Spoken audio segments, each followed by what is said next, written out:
na umuwi na si Kuya Ubaw kasi ayun, papunta na dito yung aking asawa, sinundo ko na lang. So nasa bahay na, so di na ako umuwi sa bahay. Dito na lang ako hintay sa labas. Kaya nagluto daw siya. Spaghetti lang naman yung linuto, so dadalhin na lang namin. Ayan, papunta na dito. Nagbihis na lang, di na ako uwi sa bahay kasi may pupuntahan din kami. Yun na lang, update na lang tayo maya. Kasama ko yung aking apo, aking anak na lalaki, aking anak na babae, si Mrs. So pamasyal muna kami. Magano lang, ikot-ikot lang ba? So dito na natin yung grab ni Otol, yung kotse ni Otol. Kaya pasal-pasal lang kami, sunduin namin yung anak ko sa trabaho. Daan namin sa kanyang trabaho sa Baysa lang. Ikot-ikot lang, banding family ba, para maalala naman yung maalala yung mga kapanahon na yung lambing-labing pa ba. Kaya masyal-masyal muna kami, buong pamilya.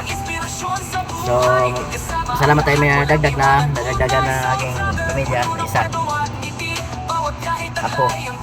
Kaya masaya si Kuya Ubaw.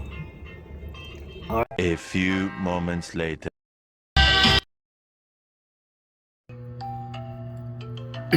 Sa bawat awag niya, nandyan lang ako, laging handa, hindi nagkakatubili.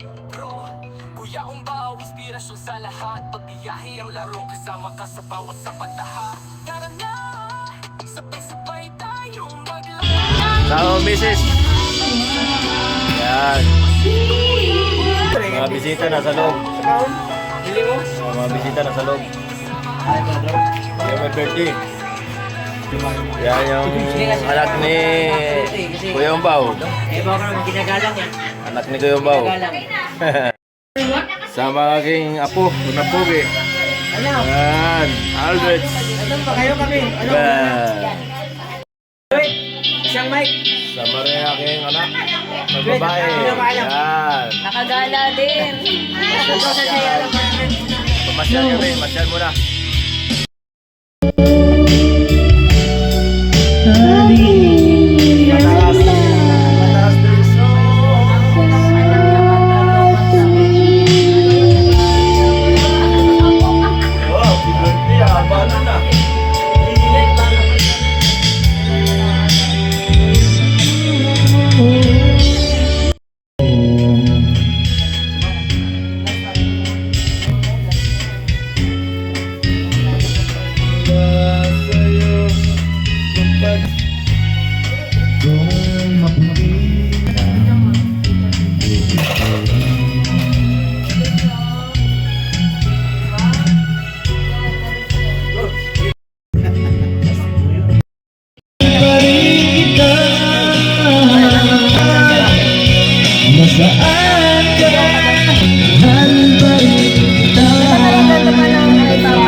Sarap niyo yung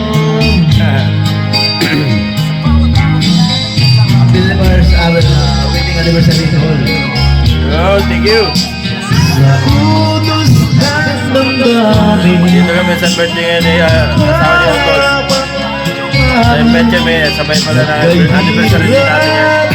kilig ang puso sa'yo. Tahimik kita. Pakikisa.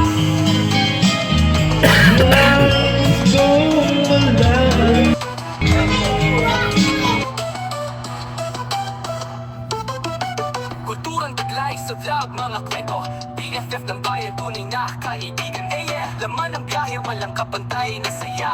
Madalas nandiyan sa bawat pagpasya, kapatiran ng agila, laging masaya. Kuya Ubaw sa ating puso, wag kalimutan. Si Kuya Ubaw. Ang inspirasyon sa buhay, kasama ang lahat, walang iwanan